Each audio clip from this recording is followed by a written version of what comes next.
कौन है? कौन है वहां? कौन है यहाँ पर? सामने क्यों नहीं आते?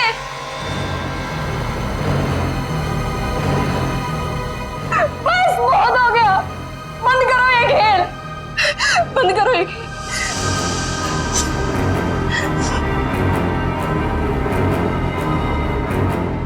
सो भी तो नहीं सकती,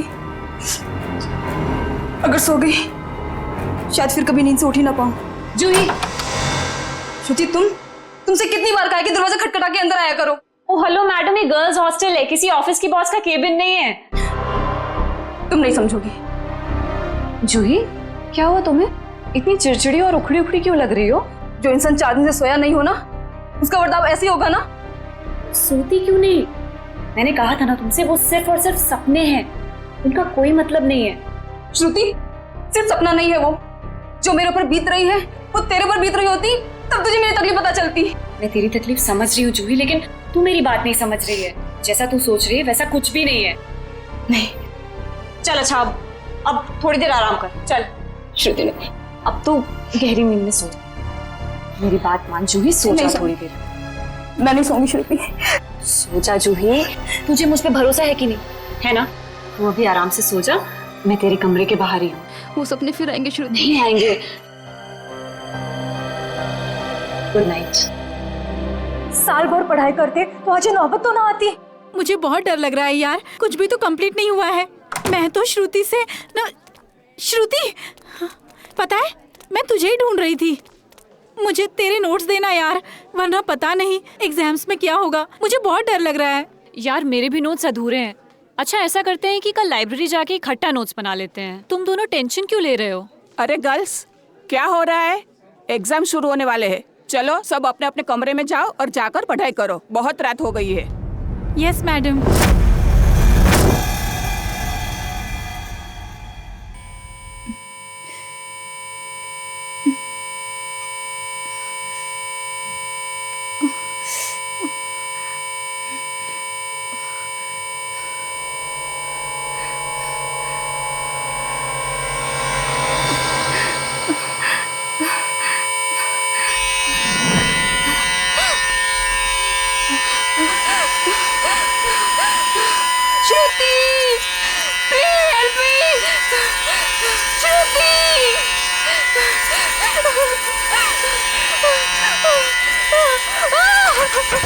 ये दरवाजा क्यों बंद है?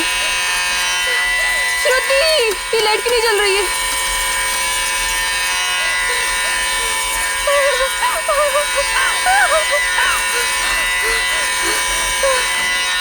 ये खिड़की क्यों जाम है? बंद करो ये आवाज, मेरे कान के पट्टे फट जाएंगे।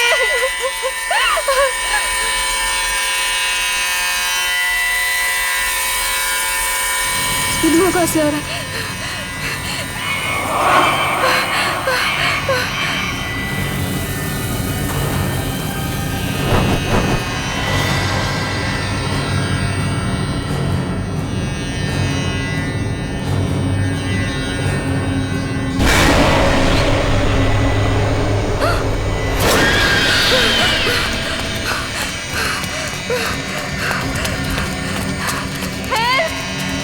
कोई बचाओ मुझे! हेल्प! कोई है? बचाओ! Please help me! कोई है? कोई बचाओ मुझे! मत मारो मुझे! मत मारो! मत मारो मुझे! मत मारो!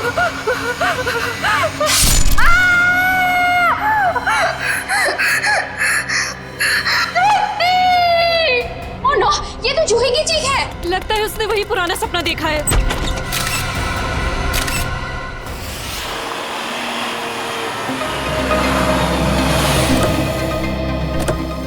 आशिया, क्या पता चला? सर, मरने वाली का नाम जूही है। वैसे भोपाल से है, मगर यहाँ MBA की पढ़ाई के लिए आई थी। सर, लगता है जब वो सो रही थी उस वक्त किसी ने चाकू मार के उसका खून कर दिया। श्रेया, जूही का कमरा कहाँ है? सर ऊपर। सर एक और बात, जब उसका खून हुआ उस वक्त उसके कमरे में और कोई भी नहीं। ऐसा कैसे हो सकता है श्रेया? कोई ना कोई तो होना चाहिए। ऐसा जरूरी नहीं है सर, इस तरह की मौतों में कई बार आत्माओं का हाथ होता है। प्लीज, डीसीपी सर मुझे पहले ही बता चुके हैं आपकी इन कहानियों के बारे में। बेहतर होगा कि इन मर्डर केसेस के साथ ये आत्माओं की कहानियां ना जोड़ें। प्लीज, समझ गए? यही कमरा है? यस आइए। एक्सक्यूज मी, प्लीज एक सेकंड, एक्सक्यूज मी।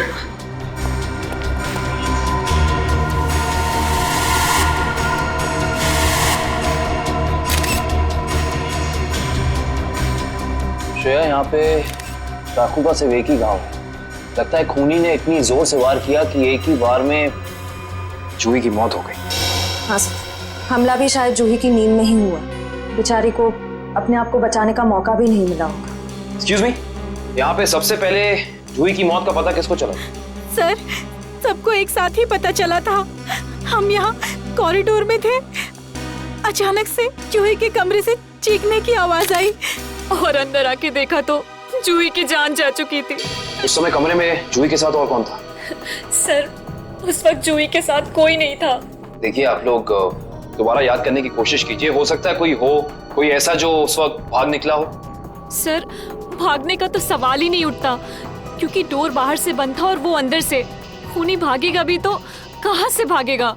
एक मिनट, ये दरवाजा बाहर से बंद था, क्यों? सर, कई दिनों से जूही सो नहीं पा रही थी। अचानक नींद से जाग जाती थी और भागकर अपने कमरे से बाहर आ जाती थी। आज भी कुछ ऐसे ही हुआ। वो सो नहीं पा रही थी, मैंने उसको सुलाया और मैं बाहर आ गई और दरवाजा बाहर से बंद कर दिया। लेकिन इसे नींद क्यों नहीं आ रही थी? सर, कई दिनों से उसे डरावने सपने आ रहे थे। उसे ऐसा महसूस हो रहा था कि उसका सपनों में कोई खून करना चाह रहा है, उसकी कोई जान लेना चाह रहा है। हमें क्या पता था कि उसका सच में खून हो जाएगा। डरावने सपने? मैं कह रहा था ना, ये कोई आत्मा का ही चक्कर है।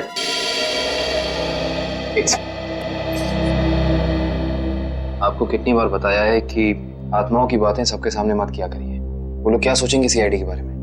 सॉरी। अच्छा, आप अभी कह रही थी कि जूही को डरावने सपने आते थे। कभी उसने आप लोगों के साथ कुछ शेयर किया कि उसे किस चीज के सपने आते हैं? कुछ भी? सर, उस ड्रॉर में जूही का स्केच बुक है। उस ड्रॉर में? जी सर। Sketch book? ये बुक? जी सर। ये चाकू? सर, ये वही चाकू है जिसे लेकर कोई उसका पीछा करता था सपनों में, उसे मारने के लिए। ये देखो, ये चाकू बिल्कुल ऐसा ही है जिससे जूही का कत्ल हुआ। हाँ सर। ये सारी ड्राइंग्स जो हैं इस बुक में, ये क्या जूही अपने सपने में देखती थी? जी सर। सर, लगता है ये किसी अंदर वाले का ही काम है, जो कमरे के अंदर आसानी से आ सकता हो और जिसे जूही के सपनों के बारे में पता हो। क्या तुम्हारे अलावा और कोई ये स्केचबुक के बारे में जानता था?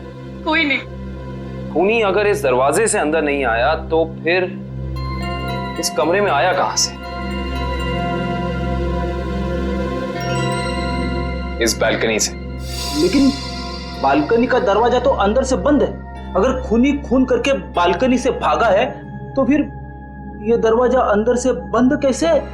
बालकनी का दरवाजा बंद, कमरे का भी दरवाजा बंद। कहीं जूही की आग? ये खूनी यहाँ आया कहां से, ये अभी पता चल जाएगा।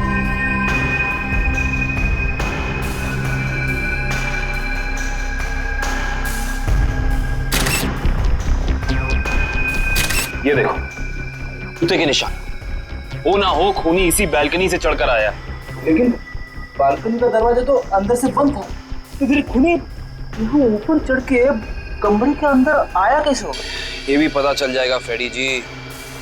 बस एक बार जूही के मौत के कारण पता चल जाए, कुछ तो हो गया, कोई सबूत कुछ तो होगा। इधर देखो, ये पाइप, इसी वाटर पाइप से चढ़कर खूनी इस बालकनी तक आया है। यहाँ के वॉचमैन से मिलना पड़ेगा। माफ कर दिए साहब, गलती हो गई।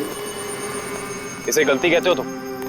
एक इंसान गर्ल्स हॉस्टल की बालकनी में चढ़ जाता, अंदर कमरे में जाके खून कर देता, और तुम्हें कुछ पता भी नहीं चला।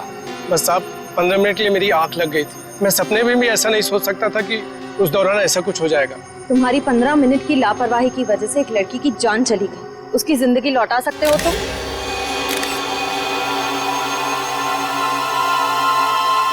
सर, ये जूता यहाँ झाड़ियों में पड़ा हुआ था। जूता यहाँ पे? हो ना हो, ये जूता उसी खूनी का है। सर, ये तो किसी आदमी का जूता लगता है। यानी बालकनी में जो इंसान चढ़ा था वो कोई आदमी था? सुनो, ये जूते को पहचानते हो? नहीं साहब। दोबारा याद करके बताओ, सही से याद करो। कोई इंसान यहाँ आया था जिसने ये लाल जूता पहना था? मैंने नहीं देखा, शायद अंजलि मैडम ने देखा हो, वो हमेशा रिसेप्शन पे बैठती है। ये अंजलि मैडम को बुलाओ, जाओ। जी सर। अगर ये जूता यहाँ है तो कुछ और भी जरूर होगा, ढूंढते हैं।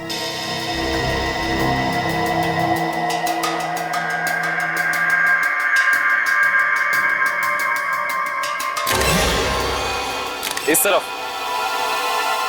ये जूतों के निशान।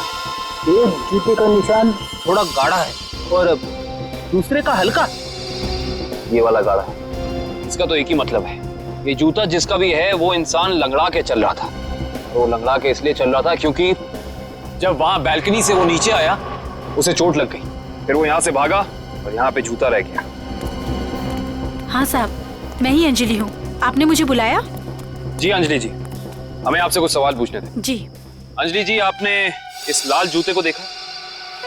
मेरा कहने का मतलब है किसी इंसान को इसको पहनकर यहाँ आते हुए देखा, लंगड़ाते हुए?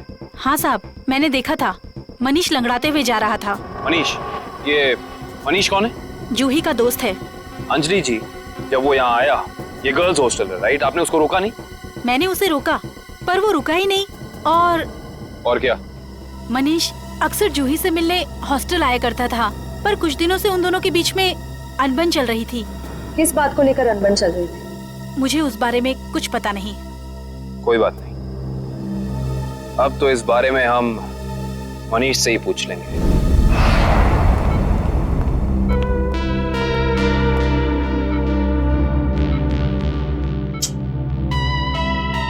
मनीष, कैसे हो यार? मैं ठीक हूँ, पर आप लोग कौन हैं? तुम्हारे शुभचिंतक हैं, सीआईडी वाले। सीआईडी? क्या बात है? क्या मेरी जान को किसी से खतरा है क्या? सुना आपने? खुद एक बेचारी लड़की को मार के खटिया पे लेटा पड़ा है और पूछ रहा है कि मेरी जान को कोई खतरा तो नहीं है। ये क्या कह रहे हैं आप? मैंने किसी की जान नहीं ली। मनीष, ये पाँव में चोट कैसे लगी तुम्हें? वो मैं सड़क पार कर रहा था तो एक बाइक वाले ने टक्कर मार दी मुझे। सड़क पार कर रहा था बेचारा, टक्कर मार दी? वैसे ये हादसा हुआ कहाँ? MI रोड पे, जीपीओ के सामने। जीपीओ के सामने? तभी तो। वैसे अगर ऐसा था तो ये लाल रंग का जूता जो तुम्हारा है, हमें पता है जीपीओ के सामने मिलना चाहिए था। पर कमाल की बात देखो, ये जूता हमें सुर्णिमा गर्ल्स हॉस्टल के बाहर मिला। कैसे? मेरा जूता वहां कैसे पहुंचा? देखो मनीष, हमसे झूठ बोलकर कोई फायदा नहीं है। सच निकालने के और कई तरीके आते हैं। बेहतर होगा हमें सब सच बता दो। क्यों मारा तुमने जूही को? क्या जूही की मौत हो गई? खून हो गया उसका। क्यों गए थे तुम वहां? देखिए, मैं जूही के बालकनी में गया जरूर था, लेकिन मैंने जूही को नहीं मारा। इतनी रात को तुम वहाँ क्या करने गए थे मनीष? मुझे उससे बात करनी थी। ऐसी कौन सी बात थी जो तुम दिन के उजाले में नहीं कर सकते थे, जिसके लिए तुम्हें रात के अंधेरे का सहारा उठाकर चोरों की तरह पाइप से चढ़कर उसकी बैल्कनी तक जाना पड़ा? मैं उससे माफी मांगना चाहता था। दरअसल मैंने उसके दोस्ती को प्यार समझने की गलती की थी, लेकिन जब मैं वहां पहुंचा तो मैंने देखा कि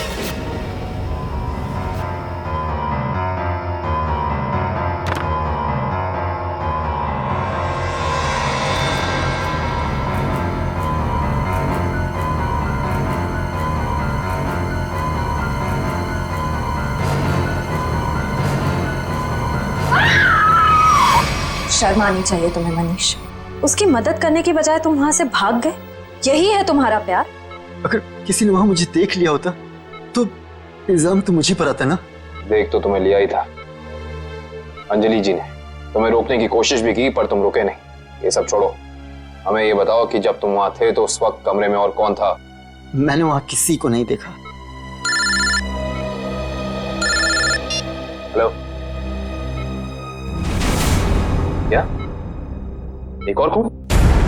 कहां पे?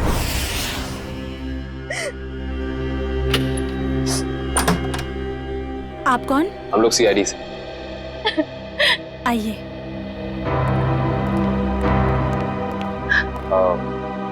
आप कल्कि जी हैं ना? जी, मैंने ही आपको फोन किया था। मेरी सहेली मीरा का खून हो गया है। उसकी लाश ऊपर उस कमरे में पड़ी है।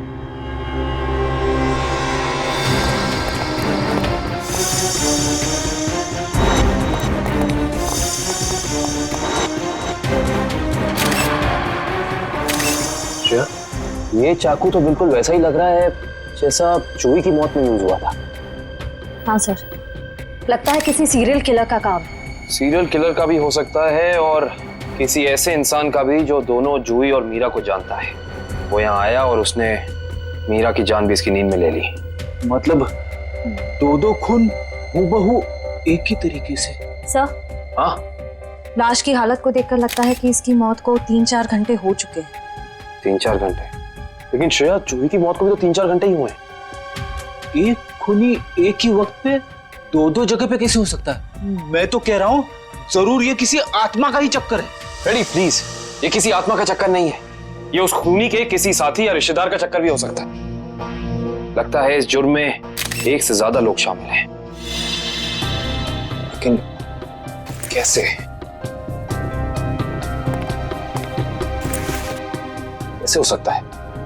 इस कमरे की सारी खिड़कियां, सारे दरवाजे अंदर से बंद हैं। और यहाँ पे कोई बालकनी भी नहीं है उस हॉस्टल की तरफ। तो फिर वो खूनी इस कमरे में आया कैसे? इस कमरे की तलाशी लो, कोई ना कोई सुराग जरूर मिलेगा। श्रेया, इसकी फोटो एल्बम और फोन डायरीज चेक करो। हो सकता है जूही और मीरा के बीच में कोई ना कोई कनेक्शन मिल जाए हमें। सर, रेडी, एम्बुलेंस को फोन करो बॉडी ले जाने के लिए। मुझे नीचे इसकी दोस्त से कुछ सवाल पूछने हैं।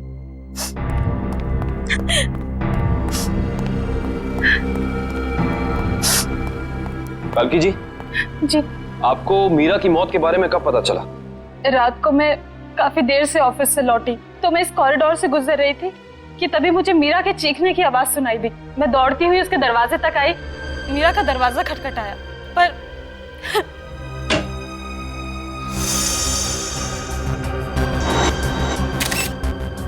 फिर क्या हुआ?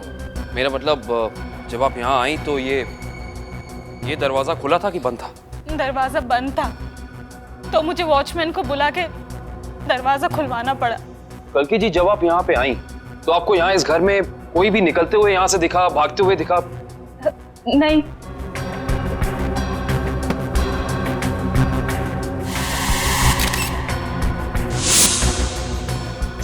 कल्कि जी, आपकी दोस्त मीरा काम क्या करती?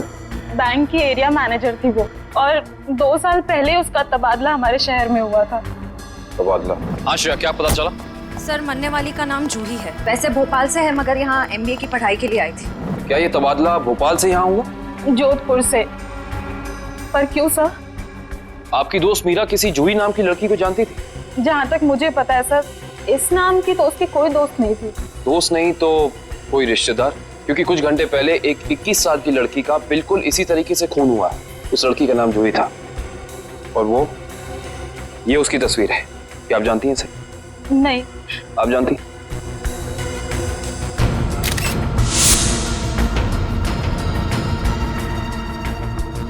ये क्या हो रहा है हमारे शहर में? आम आदमी तो बिल्कुल भी सुरक्षित नहीं है। कल्कि जी, आपको किसी पे शक है? I mean, आपकी दोस्त मीरा की किसी से कोई दुश्मनी, कोई अनबन? उसका कोई दुश्मन नहीं था सर। मीरा तो बहुत ही सुलझी हुई लड़की थी।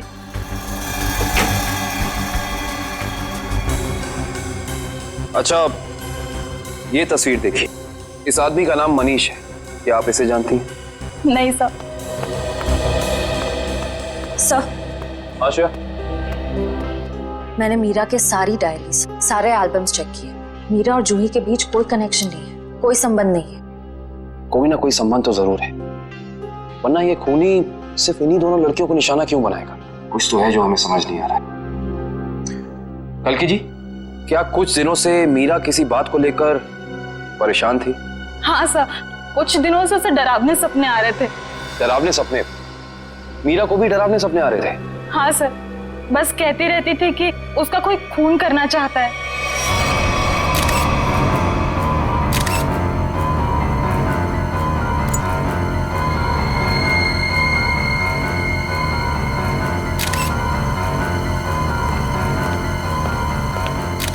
ये कैसे हो सकता है सर?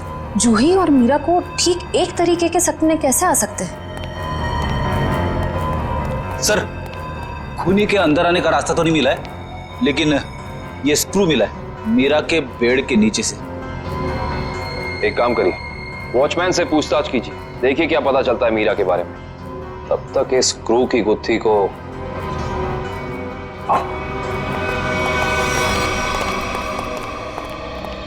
करण, रेडी को ये स्क्रू कहाँ मिला था? सर वहां उधर। इधर? ये स्क्रू हाँ आया कैसे होगा? हाँ ले आओ, संभाल के। इश्ता, श्रेया, संभाल के।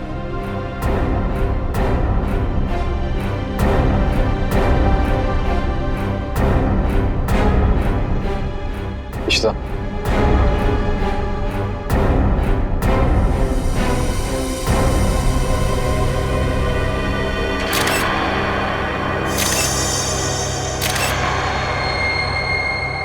ये बात है। क्या हो सर? ये देख रही हो सीलिंग फैन? अब ये सीलिंग फैन इस स्क्रू की गुत्थी को सुलझाएगा। करण, समझ गया सर।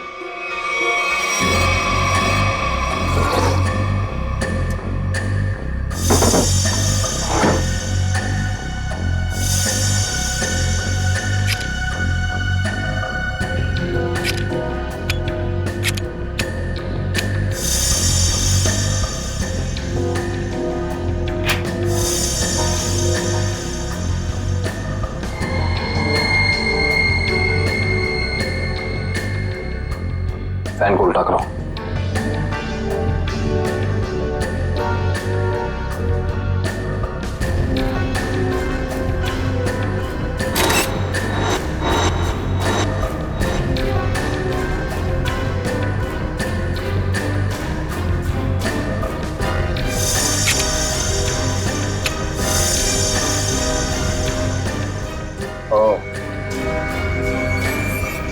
सर यानी ये स्क्रू इस फैन का है? हाँ श्रेया, किसी ने इस फैन के साथ छेड़खानी की है, अभी पता चल जाएगा।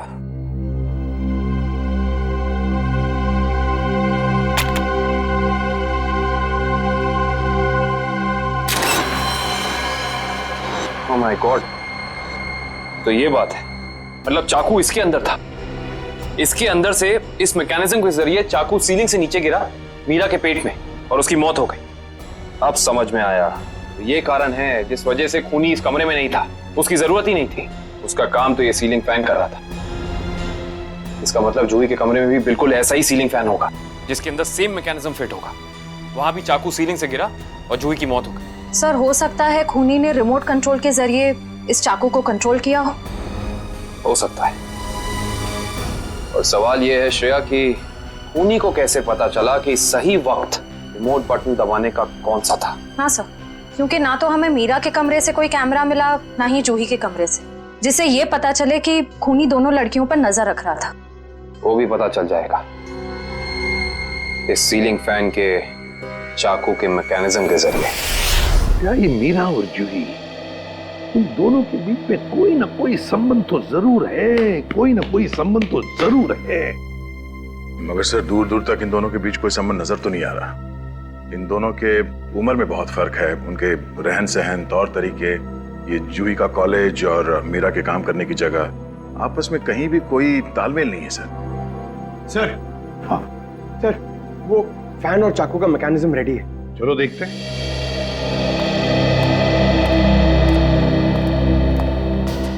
पंकज, रिमोट ऑन करो।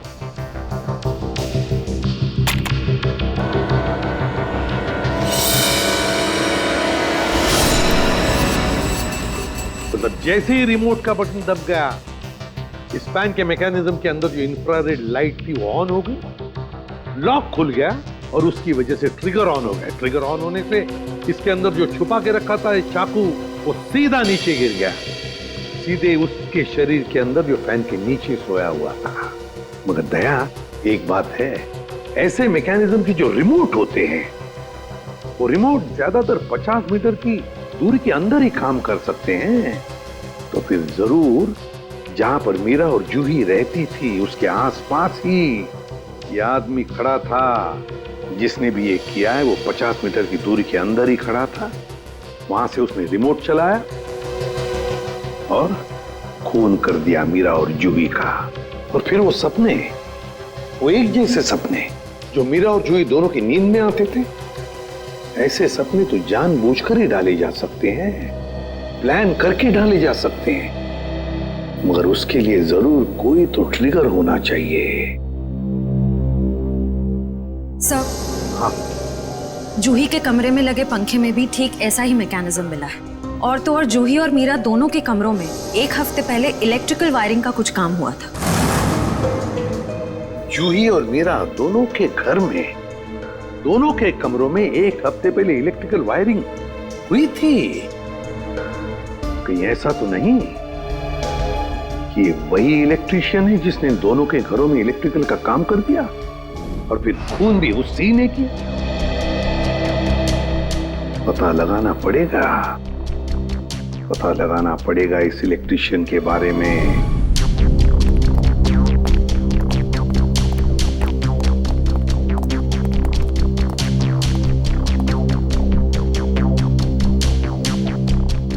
ना ही मीरा के मोबाइल पे कोई अलार्म था और ना ही जूही के मोबाइल।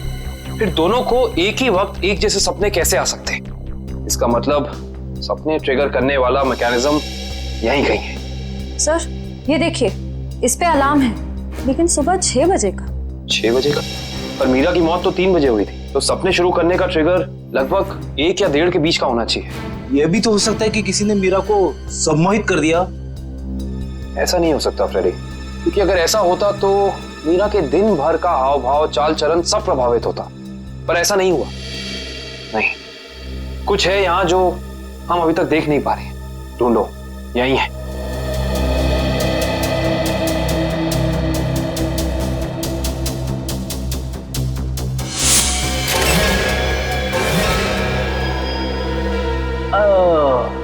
ये देखो, टीवी के पीछे ये बॉक्स लगा हुआ था। बॉक्स? कहीं ये ट्रिगर मैकेनिज्म इस बक्से के अंदर तो नहीं फिक्स किया हुआ है?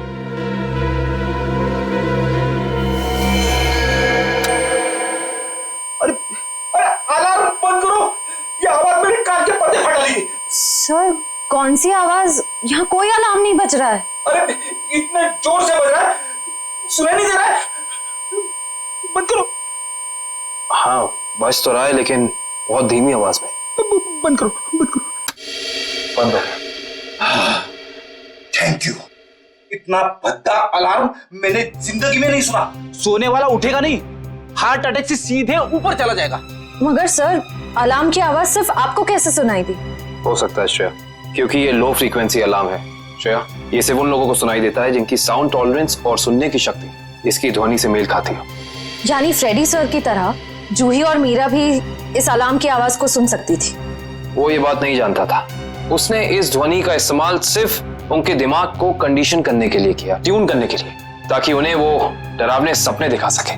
लेकिन डरावने सपनों का कोई संबंध ही नहीं था इस मौत से। अगर वो चाहता तो बिना सपनों के भी मार सकता था उन्हें। मार सकता था, पर शायद वो ऐसा चाहता नहीं था। खूनी अपने शिकार के साथ खेलना चाहता था, तड़पाना चाहता था, फिर उनकी नींद में उन्हें एक गहरी मौत देना चाहता था। इंटरेस्टिंग। करण, कल की को बुला के लाइए। गो। ये देखो।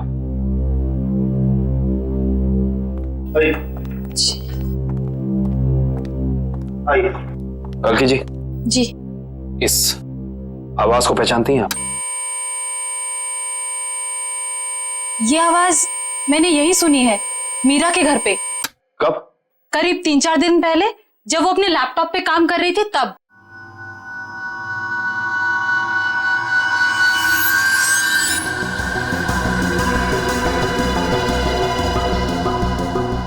आपको मीरा के लैपटॉप का पासवर्ड पता है? नहीं सर। हमें कंप्यूटर एक्सपर्ट से इसका पासवर्ड ब्रेक कराना होगा, लेकिन मुझे लगता है कि हमारे सारे सवालों के जवाब इसी लैपटॉप के अंदर है, इसके अंदर।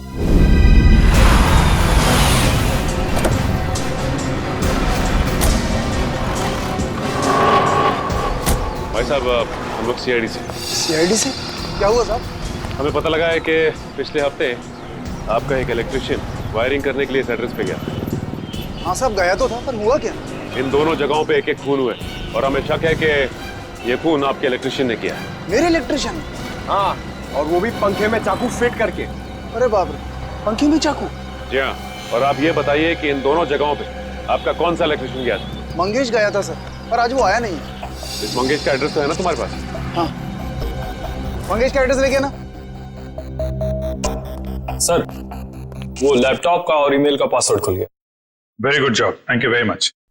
काबिन, जरा लैपटॉप चेक करो। जी। देखो वो ऑडियो फाइल है क्या इसमें, जिससे सपने आते थे उसे?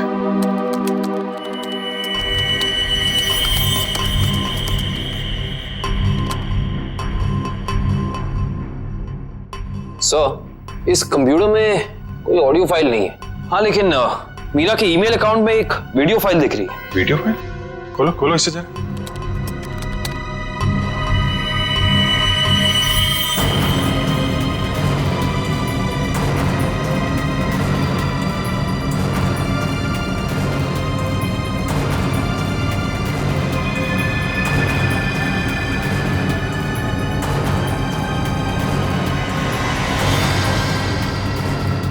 सर, ये सारे विजुअल तो मैंने जूही की स्केचबुक में देखे, स्पेशली ये नाला, ये बोर्ड और मास्क पहना हुआ आदमी, तीनों। इसका मतलब खूनी ने जूही और मीरा दोनों को चेतावनी भेजी थी। उन लोगों को हमारे पास आना चाहिए था मदद मांगने। जरा ये फाइल फिर से चलाना।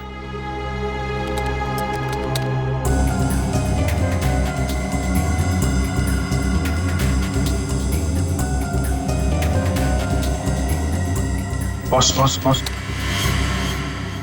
बंजारा रोड, जो शहर के पश्चिमी हिस्से में है ना? Yes sir. मतलब जो कुछ हुआ है बंजारा रोड पे ही हुआ है। क्या? ठीक है, ओके। सर, उस इलेक्ट्रिशियन मंगेश का जो पता मिला था वो नकली है सर। कोई बात नहीं, स्केच बनवाओ उसका और अपने डेटाबेस में चेक करो। सब लोग बाहर ध्यान रखना।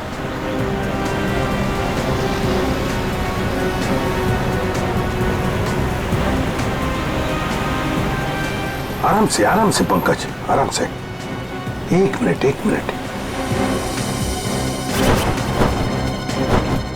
यह है ना एक सूखा नाला है और वो रहा पेड़। सूखा नाला और उसमें वो पेड़। जरा आगे चलकर देखते हैं।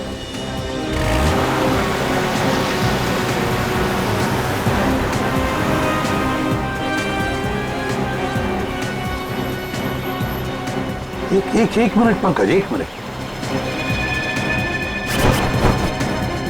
बंजारा रोड, मतलब हम सही रास्ते पे हैं। सर वो देखिए, वो पुराना घर जो हमें वीडियो में दिखा था। चलो आगे देखते हैं। अगर खूनी इस जगह का वीडियो बना के मीरा और जूही को भेज क्यों रहा था? हाँ, शायद उन दोनों को अपने अतीत का याद दिलाने के लिए। मगर सर, मैंने पता किया सर, इस बंजारा रोड पे आज तक एक क्राइम नहीं हुआ है। यहाँ तक कि पुलिस ने एक चालान तक नहीं काटा है। सर, वो रही बिल्डिंग। हाँ, वो क्या, रॉयल मून होटल। ले लो अंदर।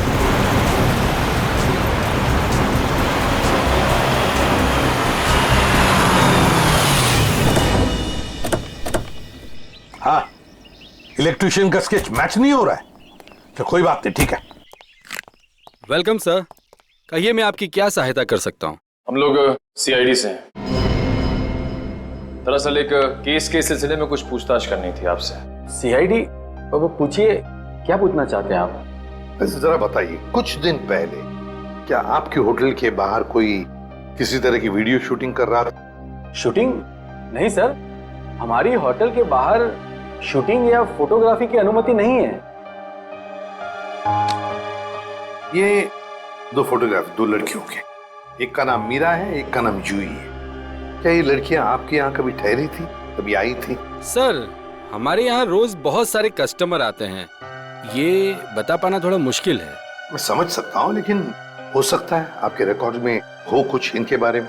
जरा देखिए। अलका, जरा रिकॉर्ड्स चेक करना। सर। हाँ सर, ये दोनों गेस्ट हमारे होटल पे रुके थे पिछले साल 17 मई 2013। 17 मई 2013 मतलब एक साल पहले। तो क्या एक साथ आई थी या अलग अलग?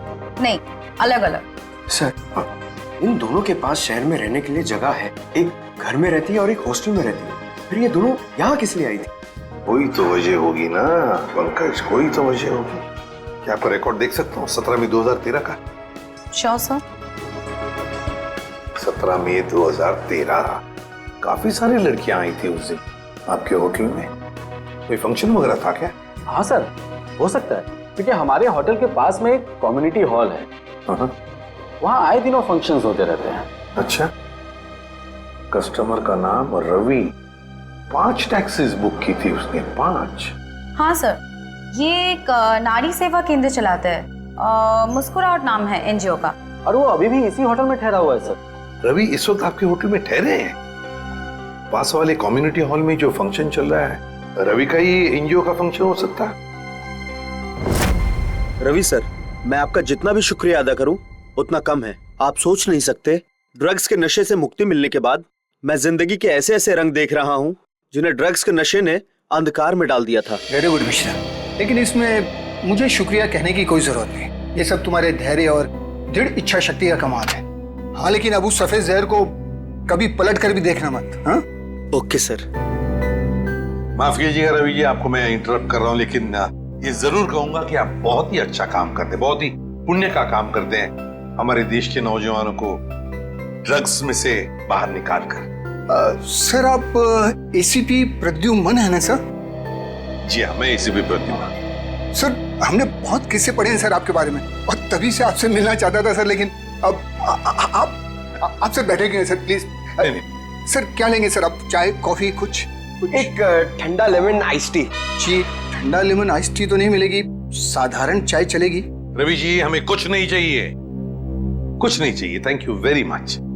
बस एक जरूरी काम है आपके पास। 2 लड़कियों के बारे में हम कुछ इंफॉर्मेशन चाहते हैं। अब कौन सी 2 लड़कियां सर? ये जूही और ये मीरा, क्या आप बता सकते हैं कि पिछले साल ये दोनों आपके इस एनजीओ में आई थी? जूही और मीरा? हाँ सर, ये सर आई थी दोनों यहाँ पर। एक्चुअली सर, इन्हें भी ड्रग्स के नशे की बुरी लत पड़ गई थी सर, इसलिए ये दोनों आई थी यहाँ हमारा सेमिनार अटेंड करने के लिए। लेकिन सर, इस बात को तो करीब 1 साल हो गया है। अब इनके बारे में पूछताछ। इन दोनों लड़कियों का खून हुआ है। क्या खून हो गया? लेकिन सर कैसे, किसने किया सर? बस वही पता लगाना है, इसलिए हम चाहते हैं कि अगर आपको इन दोनों के बारे में कोई खास बात मालूम हो, कोई यादें हो आपके पास इनके बारे में, तो मदद हो जाएगी हमारी तहकीकात करने में। कोई खास बात इस वक्त तो याद। हाँ सर, याद आया सर, एक लड़की थी मोनिका, इन दोनों को उसकी चिंता बहुत सताती रहती थी सर। मोनिका? जी। क्या वो भी यहाँ आपके ड्रग रिहैबिलिटेशन सेंटर में आई थी? आई तो थी सर यहाँ पर, लेकिन वो ड्रग्स के खिलाफ अपनी लड़ाई जीत नहीं पाई सर। दरअसल सर, 1 साल पहले अपनी बिल्डिंग की छत से कूदकर उसने आत्महत्या कर ली थी सर, ड्रग के नशे में। मोनिका ने आत्महत्या कर ली? जी सर। उसका पता तो होगा ना आपके पास? मोनिका का एक ही सगा भाई है, अमित। मोनिका की मौत के बाद सारी प्रॉपर्टी, सारी जायदाद उसी के नाम हो गई। तो क्या मोनिका के भाई ने प्रॉपर्टी के लिए अपनी बहन का खून किया? ये भी तो हो सकता है कि मोनिका ने आत्महत्या की हो। मैंने कहा ना, काम हो जाएगा। जी कहिए। आपका नाम अमित है? जी हाँ, मगर आप लोग? सीआईडी। मोनिका के बारे में कुछ सवाल करने थे आपसे। ओह, 1 साल हो गए मेरी बहन को मरे, लेकिन अब भी कोई ना कोई आकर मेरे पुराने जख्म को रहता रहता है। पूछिए, क्या पूछना है आपको? देखिए अमित जी, हम आपका दुख समझ सकते हैं, मगर क्या करें, दो खून हुए, इसलिए आपकी बहन के बारे में कुछ सवाल करने आए हम लोग। दो खून? मगर किसके? जूही और मीरा का। ये दोनों आपकी बहन मोनिका के दोस्त थे ना? हाँ, बदकिस्मती से ये मेरी बहन के दोस्त थे। बदकिस्मती से? क्यों? वैसे तो मीरा और जूही तुम्हारी बहन की बहुत फिक्र करते थे। अगर सच में उन्हें मेरी बहन की फिक्र होती तो वो फिर से उसे ड्रग्स की खाई में ना धकेलते। क्या वो दोनों फिर से मोनिका को ड्रग्स की लत लगाना चाहते थे? हालांकि वो दोनों खुद ड्रग्स से छुटकारा पाना चाहते थे। मुझे नहीं पता कि वो आदत से छुटकारा पाने आए थे या दोबारा ड्रग एडिक्ट्स को बढ़ावा देने, लेकिन इस काम में एक और भी था उनके साथ। हाँ, विशाल। विशाल? ये विशाल कौन? विशाल जूही और मीरा को ड्रग्स देता था और ये बात मोनिका जान गई थी। लेकिन जब लोगों को पता चला कि मोनिका को उनका राज पता है तो उन्होंने उसे फंसाने के लिए उसके बैग में ड्रग्स डाल दी। वो पकड़ी गई, उसके ऊपर पुलिस केस भी हुआ। वो ये सदमा बर्दाश्त नहीं कर सकी और उसने आत्महत्या कर ली। सर, कोई तो है जो मोनिका की मौत का बदला ले रहा है। जूही और मीरा पहले ही मर चुकी हैं। अब अगला नंबर शायद विशाल का। अमित, कल रात तुम कहाँ थे? आप मुझ पे शक कर रहे? क्या करें, शक करने की आदत जो है हमें। और फिर तुम तो अपनी बहन के सबसे करीबी हो ना। मुझसे ज्यादा करीबी तो उसका मंगेतर था, रणविजय। दोनों ने जन्मों जन्मों तक साथ रहने की कस्में खा रखी थी। रणविजय? ये रणविजय यही है ना? हाँ, यही तो है वो। लेकिन रणविजय का स्केच आपके पास कैसे? हो सकता है मीरा, जूही और मोनिका की मौत का राज रणविजय जानता हो। Thank you Ranvijay. सब हो रहा विशाल का घर। विशाल की जान को खतरा हो सकता है।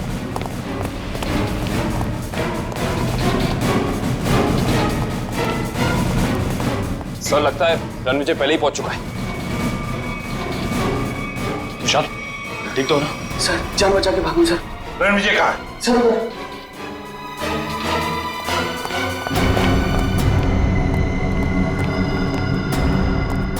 यहाँ तो कोई भी नहीं है। सर, शायद यहाँ से भागा होगा।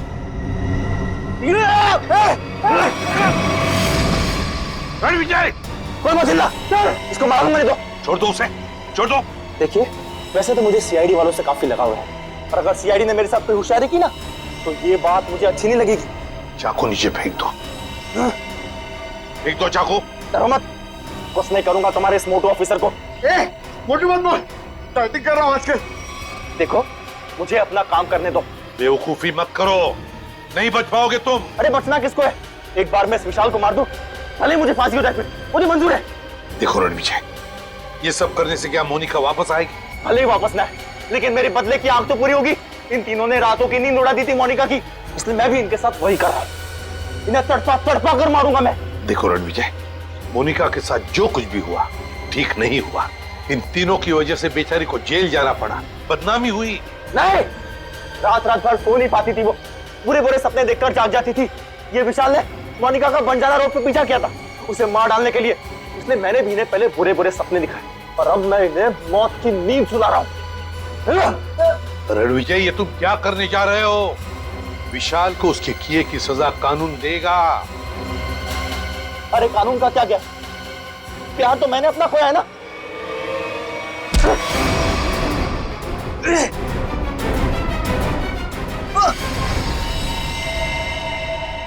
रणविजय, विशाल को तो उसके किए की सजा मिलेगी ही मिलेगी, मगर तुमने बदले की आग में दो खून किए, दो। तुम्हें तो शायद फांसी ही होगी, फांसी।